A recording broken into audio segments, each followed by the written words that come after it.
Hello and welcome back to another update. It is your host Weeb Union, and in this one we'll be covering the latest developments throughout the front line in the Russo-Ukrainian war. We start out in the direction of the north, in direction of the northwest of Kharkiv, where the Russians have managed to capture this village in the borderline between Russia and Ukraine. It was reported by Deep State Map that the Russians entered this area. It is yet to be reported whether they will be expanding this foothold or if it's just another distraction like the ones in the Sumy region, where they entered two different areas but never really made anything out of it. So we're seeing that the Russians may be expanding in the Kharkiv region, or it could be another distraction for the Ukrainians, as they are not sure where the Russians will be entering from, despite the large concentration of troops here in the north. In the direction of the Chasiv micro-district, we see that the Russian, after the capture of the entirety of it, Deep State Map revealed this satellite image of it, showing the complete destruction of the entirety of the micro-district, including the apartment complex areas. This just shows how heavy the fighting has been and how much explosives have been used in the battle over the micro-district. The Russians have constantly been using FAB bombs on the apartment complex buildings and artillery strikes on the apartment areas. So we see that the Russians have been able to completely wipe out the micro-district, and that allowed its capture. But this also shows that the Ukrainians refused to withdraw from, even when the majority of it was destroyed, they still held a foothold until it was just completely wiped out, and that is when the Russians were able to advance, when there was nothing left. This also sets into question the Ukrainian narrative that the Russians are taking more casualties than the Ukrainians. We take it by the idea that before the Russians advanced, they completely demolished the entirety of the area, leaving Ukrainian defensive positions. This means that, in theory, the Russians could simply not send any troops at all, yet capture this area. But they do send troops, but those are few in numbers. The majority of the Russian casualties are likely taken on the way to their foothold, rather than while they are actively fighting in the area. So likely what we see is that the Russians enter into the micro-district, and on the way the Ukrainians launch artillery strikes on those armored vehicles, sending the troops to the front. Once the troops enter a building, they start to clear it, and that is when the first fight takes place for the troops. Once they have a foothold within an apartment area, they'll be able to hold on to their positions and play on the defensive. The Ukrainians will attempt to retake the apartment complex area, or simply hold their own positions, which leaves it at a stalemate, after which heavy Russian bombardment hits the Ukrainian positions. That leaves exactly three separate possibilities for the Ukrainians. Either they sit and take the shots by the Russian Air Force, or they launch counterattacks to attempt to recapture positions captured by the Russians and push them out of the micro-districts, or withdraw to better fortified areas where they will avoid the massive bombardment. I'm not sure which option they took, but it ended up with the complete destruction, so I estimate that either they stayed or withdrew, as the Russians were never pushed out of it after the first initial foothold. So at the start, they launched counterattacks, after which, due to heavy bombardments, they were unable to launch counterattacks, after which the Russians slowly advanced with this heavy bombardment. And this is to avoid casualties for the Russians. Heavily destroying the Ukrainian fortified positions renders them unusable. Moving on to the Toretsk section of the front line, we see that the Russians have advanced in two separate areas. In the direction of Zaporizhzhia, the Russians have gained a foothold within the village in the eastern parts of it. With this, the Russians have started a new operation, which is to capture Zaporizhzhia. As I said in my previous analysis, it is likely that the Russians will look to gain full control over Zaporizhzhia before moving on in Pivnishne. The main reason for that is that they have bypassed their fortified position, and securing the eastern parts by Zaporizhzhia will allow them to have a strong flank in case of Ukrainian counterattacks from the north, and be able to have a certain control over the supply line along the railways. With this, they will also be able to push towards Pivnishne from multiple directions, from the Zaporizhzhia direction to the north, or from the east along the main road. So the advantage gained by Zaporizhzhia is very significant if the Russians capture it, and therefore it is their current objective to gain control of that and line the front line by the railways, and then attack into Pivnishne, bypassing the Ukrainian fortified positions. In the south, in the direction of the southern outskirts of Pivnishne, the Russians have gained a foothold in the apartment complex areas.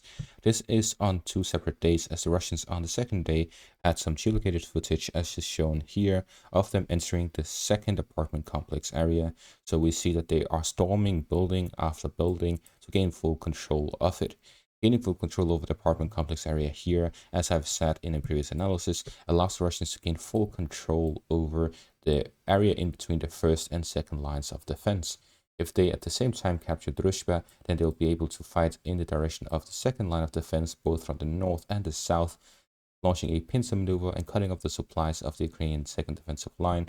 However, the Ukrainians on the second defensive line still have the heights under their control, which gives a significant advantage to them, as you'll have a point at which they can overview the entirety of the front line.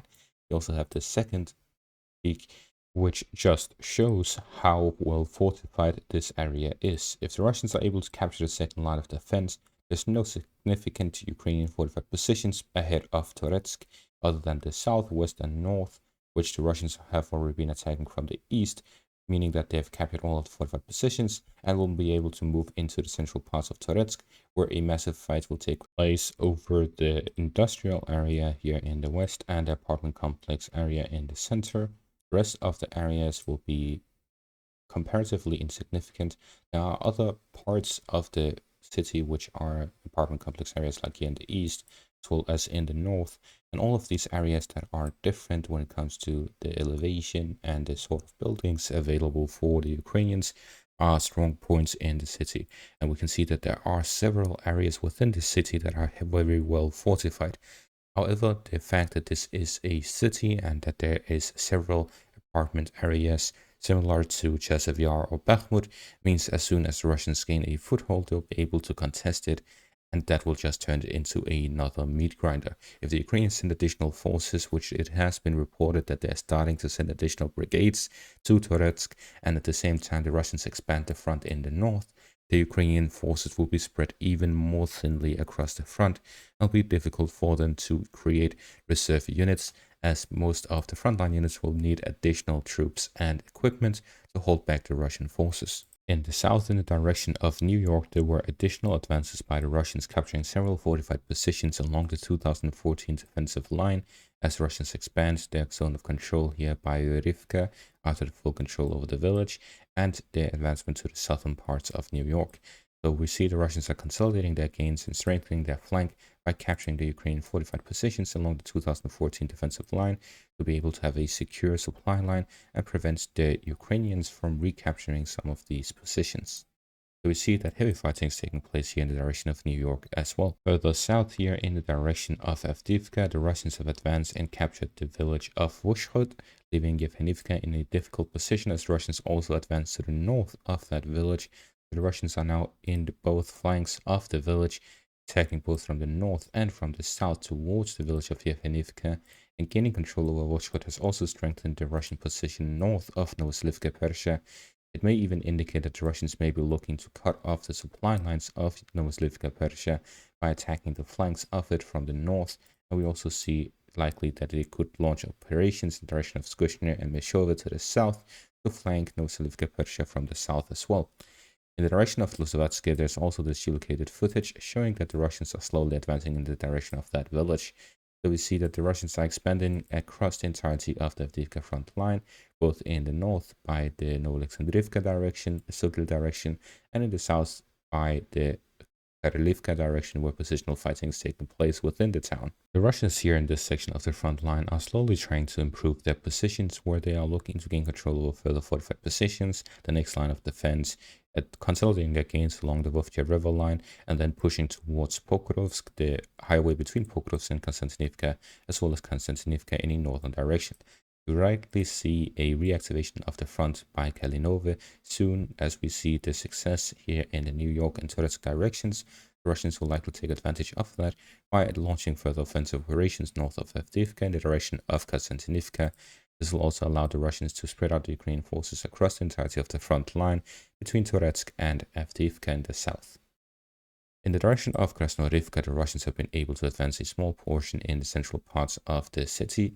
We see positional fighting continuing in the residential area as the Russians are looking to reach the northern parts, which will significantly limit the supplies going into the eastern apartment complex area and the hospital area, and that will force the Ukrainians either to withdraw or it will allow the Russians to encircle the Ukrainian positions in the area completely. In the south, in the direction of the Zaporizhzhia section of the front line, the Russians have been pushed away from the forest area west of Piathatki.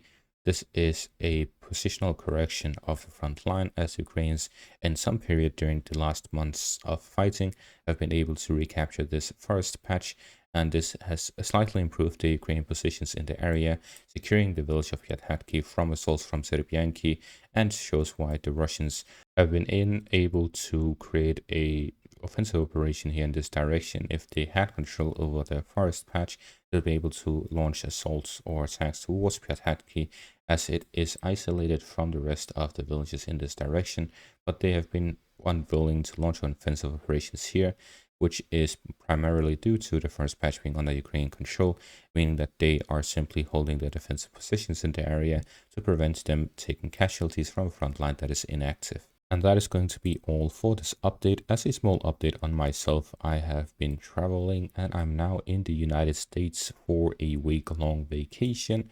And during this period, this is why I had 2 days without uploads. I had an issue with the charger because the charging point is different, and therefore I had to do some fixes before I was able to charge my laptop. And now this position is fixed, everything's fixed. I've been able to launch this, and now I'll be uploading at a regular schedule. Thank you everyone for your patience. Thank you for watching. Make sure to leave a like, subscribe, and check out my Patreon for additional content. Thank you for watching and have a great day.